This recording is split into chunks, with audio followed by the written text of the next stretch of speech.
बिस्मिल्लाहिर्रहमानिर्रहीम। अस्सलाम वालेकुम student, welcome to my channel Sidra economics lecture. आज हम टॉपिक डिस्कस करने जा रहे हैं, वो है एनालाइज और public tax revenue in Pakistan. तो उससे पहले आपको ये पता होना चाहिए कि एनालाइज और पब्लिक रेवेन्यू इन पाकिस्तान के पब्लिक रेवेन्यू कौन कौन से हैं। भी पाकिस्तान के कहाँ कहाँ रेवेन्यूज़ होते हैं और कितने होते हैं, वो आपको पता होना चाहिए। इसको एनालाइज हम इस तरह कर सकते हैं। For analysing of public revenue in Pakistan he discussed administrative unity of is necessary. अगर आप सिंपल वर्ड में समझना चाहते हैं तो इस तरह हम कह सकते हैं ऐसे कि पाकिस्तान का जो भी हम पब्लिक रेवेन्यू हम डिस्कस करना चाह रहे हैं वो सिर्फ सेंट्रल बैंक की सेंट्रल बैंक कह दिया, सेंट्रल गवर्नमेंट तक नहीं होता।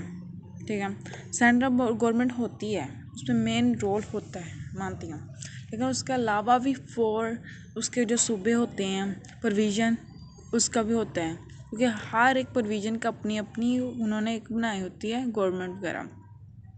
उनके खुद के कोई ना कोई अख्तियारात होते हैं, खुद कोई ना कोई होते हैं, क्या कहते हैं, कोई ना कोई उनके इनकम वगैरह ज़रूर होती है। जैसा कि पाकिस्तान में 4 सूबे हैं ना, पंजाब, सिंध, खैबर पख्तूनख्वा। ठीक है, इन चारों का क्या है, अलग अलग ये सूबे हैं तो अलग अलग इनका क्या है, अख्तियारात हैं। ठीक है, इस तरह अगर हम आप सेंट्रल गवर्नमेंट का देखें तो सेंट्रल गवर्नमेंट क्या करती है। Central government function about currency का परफॉर्मेंस जो होती है ना, उसके फंक्शन वगैरह, defence, communication, international trade, integrating and financial foreign matters while जो होते हैं। इसके अलावा जो होते हैं सूबों की प्रोविजनल गवर्नमेंट होती है, वो क्या परफॉर्म करती है, वो हेल्थ के बारे में, education, social welfare, agriculture, industry and police department. ठीक है, इन दोनों के क्या separate budget are prepare by central bank and provisional government and determine source of income under their justice and spend of various head. जो होते हैं ना, इन दोनों का अलग अलग बनता है बजट। ठीक है, सबसे पहले सेंट्रल बैंक बजट बनाती है कि इतना हमारा ये टैक्स कहते हैं, इतना हमारा रेवेन्यू हुआ है, इतने हमारे एक्सपेंडिचर हैं, तो उस हिसाब से हर एक प्रोविज़न को उनके अकॉर्डिंग उनके जो भी हिस्सा लगा लें उसके अकॉर्डिंग दे देते हैं। ठीक है, तो इसके बाद है, इसके अलावा ये होती है ना सेंट्रल गवर्नमेंट के ऊपर विजन गवर्नमेंट। इसके अलावा होता है डिस्ट्रिक्ट गवर्नमेंट। डिस्ट्रिक्ट गवर्नमेंट तो आप सबको पता ही होगा, डिस्ट्रिक्ट गवर्नमेंट कौन सी होती है। एक तो होती है ना पूरे मुल्क की गवर्नमेंट, एक होती है सूबों की गवर्नमेंट। ठीक है, तो प्रोविजन कहते हैं। एक डिस्ट्रिक्ट गवर्नमेंट होती है कि छोटे छोटे डिस्ट्रिक्ट बना देते हैं मैनेज करने के लिए आसानी, उसके हिसाब से वो उसकी अपनी वो भी डिस्ट्रिक्ट गवर्नमेंट भी होती है। ये जो डिस्ट्रिक्ट गवर्नमेंट होते हैं perform it their function with in their district boundaries. ये जो भी इसके तमाम फंक्शन होते हैं सिर्फ डिस्ट्रिक्ट की बाउंड्री तक होते हैं। And receive tax in the shape of local rate. और ये टैक्स वगैरह कहाँ से करती है, लोकल रेट की सूरत में वो टैक्स वगैरह गेन करती है। This government get grant from concern provision. कि ये जो होते हैं ना, जो सूबे की हुकूमत होते हैं, इनसे भी कोई ना कोई इन्हें टैक्स या रेवेन्यू वगैरह मिलता है। देन हम इसके आते हैं मेन जो हमारा टॉपिक है, analyse of public tax revenue. So सबसे पहले हमारा है टैक्स रेवेन्यू। टैक्स रेवेन्यू क्या है, they are two source of Pakistan revenue is tax revenue and non tax revenue. Pakistan में दो तरह की इनकम होती है, पब्लिक रेवेन्यू का सोर्स होते हैं। कौन सा होता है, पब्लिक टैक्स रेवेन्यू, और दूसरा होता है नॉन टैक्स रेवेन्यू। ठीक है, the share of tax revenue in Pakistan revenue is more than 79%। जो होता है ना शेयर, क्या कहते हैं, रेवेन्यू का, टैक्स रेवेन्यू का, वो कितने परसेंट है, 79% से भी ज़्यादा है। And remaining share in receive from non tax revenue. जो बचता है ना, यानी कि 21%, वो कहाँ से हम लेते हैं, non tax revenue. It It is necessary to develop other sector due to low share of non-tax revenue and nature source can be utilized like gas, oil, coal and mineral. इसके लिए वो कह रहा है कि हमें ज़रूरत है, हमें चाहिए कि हम अपने दूसरे सेक्टर को डेवलप करें ताकि हमारे नॉन टैक्स रेवेन्यू में भी इंक्रीज़ हो, उसके साथ हम नेचुरल रिसोर्सेज होते हैं जैसे ऑयल वगैरह उनको भी, ऑयल गैस वगैरह उनको भी यूटिलाइज़ करें। उसके बाद हमारा सेकंड पॉइंट है वो share of indirect tax. Indirect tax को आप सबको पता ही होता है, जो डायरेक्ट वाम से या लोगों से ना लिया जाए वो होता है इनडायरेक्ट टैक्स। किसी भी शेयर या किसी भी कमोडिटी की प्राइस में उसे इंक्लूड कर दिया जाता है, वो होता है हमारा indirect tax. The share of indirect tax is tax revenue of Pakistan is more than 58%. The incident is borne by the consumer and price of commodity increase with the causes of inflation. In that way, gap between rich and poor increase. ये जो होता है ना indirect tax का share कितने percent है, more than 58%। Total tax का कितना शेयर है 79, और अकेले नॉन इंडायरेक्ट टैक्स का शेयर कितना है 58 से भी ज़्यादा, 58% से भी ज़्यादा। ठीक है, इसका शेयर क्यों है इस तरह। जो डायरेक्ट टैक्स होता है ना, लोग क्या करते हैं ना पे करने के लिए बहुत कुछ करते हैं कि हमें पे ना करना पड़े। जो स्टाफ वगैरह होते हैं जो भी इकट्ठा कलेक्ट कर रहे होते हैं टैक्स, उनको रिश्वत वगैरह देना शुरू कर देते हैं। इस तरह बहुत वजह बन जाती है जिसकी वजह से जो डायरेक्ट टैक्स होता है ना उसकी अमाउंट इतनी इकट्ठी नहीं होती, लेकिन जो इनडायरेक्ट टैक्स होता है वो प्राइस में इंक्लूड होता है, इसलिए लोगों को पता ही नहीं होता कि वो टैक्स भी पे कर रहे होते हैं। तो देन टैक्स वो गवर्नमेंट को रिसीव होता है। जिसकी एक क्या कह लें डिसएडवांटेज ये भी है कि जो जिसकी वजह से भी इनडायरेक्ट टैक्स की वजह से इन्फ्लेशन में हो जाती क्रिएट, जिसकी वजह से जो अमीर लोग हैं वो अमीर तर होते जा रहे हैं, गरीब हैं जो गरीब तर होते जा रहे हैं, क्योंकि जो रिच पीपल है उन्हें भी उतना ही टैक्स पे करना पड़ेगा और जो प्योर पीपल है उन्हें भी इतना ही टैक्स पे करना पड़ेगा। लेकिन जो रिच पीपल है उनके लिए तो कोई मुश्किल नहीं है उतना टैक्स पे करना, लेकिन जो प्योर पीपल है उनके लिए बहुत ज़्यादा मुश्किल होती है, इसलिए वो गरीब इससे गरीब तर होते जा रहे हैं। Share of tax in national income. National income में शेयर टैक्स का नेशनल इनकम है पाकिस्तान में ना, नेशनल इनकम में टैक्स का बहुत बड़ा शेयर है। ठीक है, क्योंकि ये सिर्फ इंडायरेक्ट टैक्स नहीं होता कि हाँ जिनकी वजह से पुअर पर्सन और रिच पर्सन पे एक जैसा लगे, बल्कि ये क्या होता है इसके अलावा डायरेक्ट टैक्स, प्रोग्रेसिव टैक्स और रिग्रेसिव टैक्स की तरह बहुत से और टैक्स है जिसकी वजह से हमें बहुत ज़्यादा इनकम कह लें या रेवेन्यू, गवर्नमेंट रेवेन्यू आनी होती है, इसलिए इनका बहुत बड़ा शेयर होता है, major share of national income है। इसके बाद हमारा 4 पॉइंट है टैक्स इवेजन, यानी कि टैक्स चोरी करना।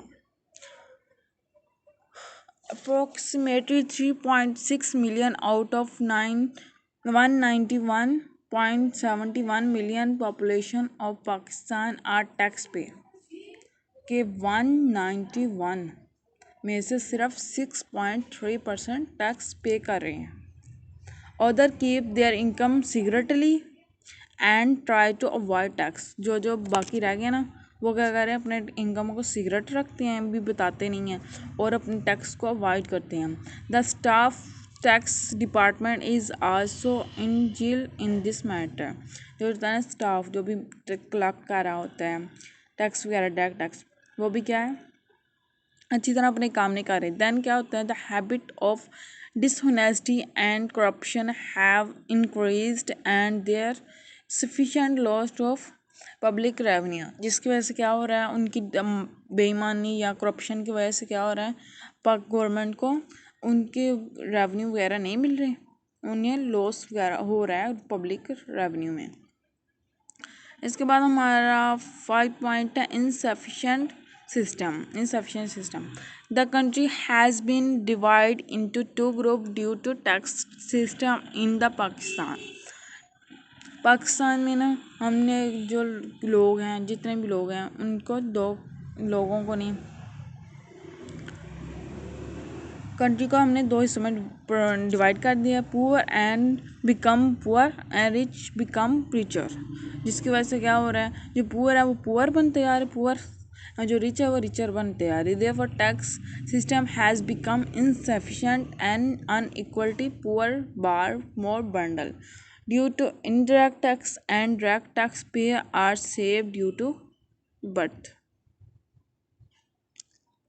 इसमें क्या इनसफिशिएंट सिस्टम, इनसफिशिएंट सिस्टम ये है कि हमारा जो माशरे में सिस्टम है ना, जो टैक्स कलेक्ट करने का, वो इनसफिशिएंट है। कि हमने माशरे में दो ग्रुप बना दिए हैं कि जो पुअर पर्सन है वो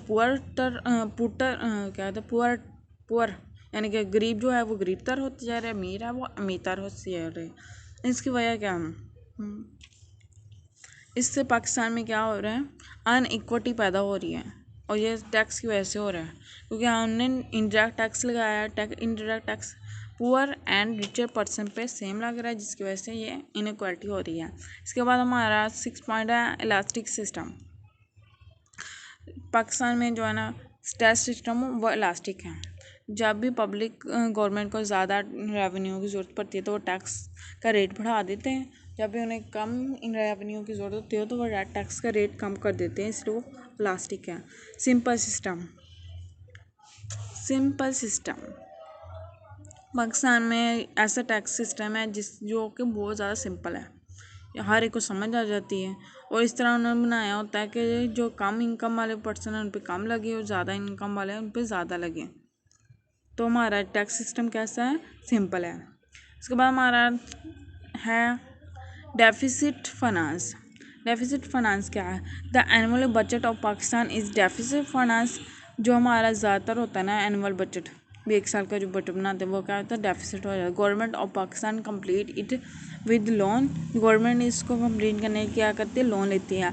if there gap is not complete, अगर ये गैप कंप्लीट ना हो तो government try to complete it with the issue of new currency note. तो गवर्नमेंट क्या करती है, न्यू इशू नोट कर लेती है, इशू करेंसी कर देती है।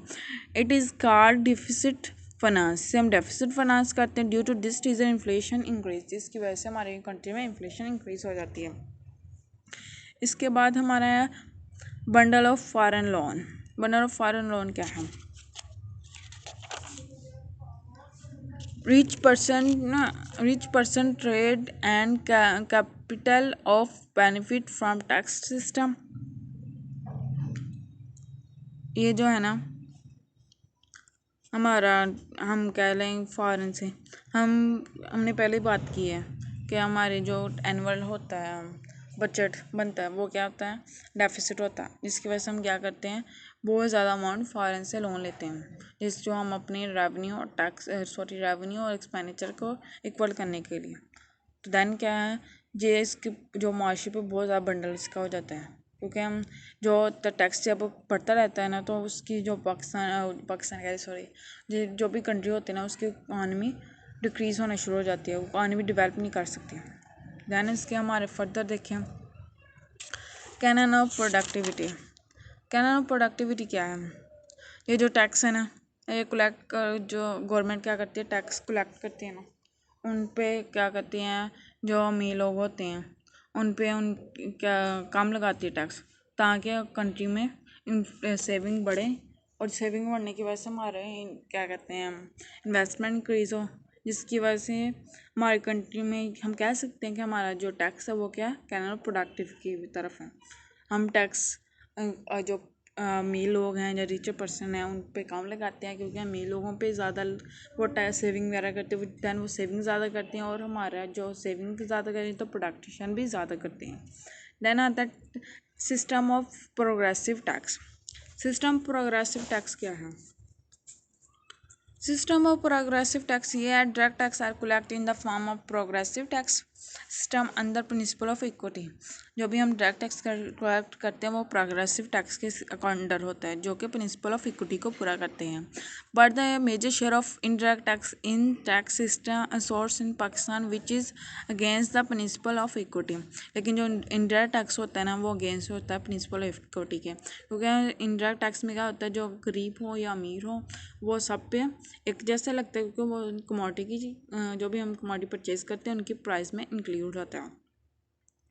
तो देन क्या होता है, ये बहुत ज़्यादा बर्डन कह लें किस पे पड़ता है, 12% पे पड़ता है ये हमारा टैक्स। तो देन हम कह सकते हैं रिग्रेसिव टैक्स सिस्टम है हमारी कंट्री में। तो इसके बाद आता है हमारा second last bundle upon poor. यहाँ तक हमारा हम कह सकते हैं डायरेक्ट टैक्स सिस्टम वो क्या है, प्रिंसिपल ऑफ इक्विटी को पूरा करता है। लेकिन जो हमारा इंडायरेक्ट टैक्स सिस्टम है वो किसको पूरा कर रहा है, प्रिंसिपल ऑफ इक्विटी को पूरा नहीं करता, क्योंकि हम वो प्राइस कमोडिटी की प्राइस में इंक्लूड होता है। देन वो पुअर एंड रिचर पर्सन दोनों को इक्वली पे करना पड़ता है। तो देन ये जो पुअर पर्सन होते हैं उस पर क्या हो जाता है, बंडल बढ़ जाता है।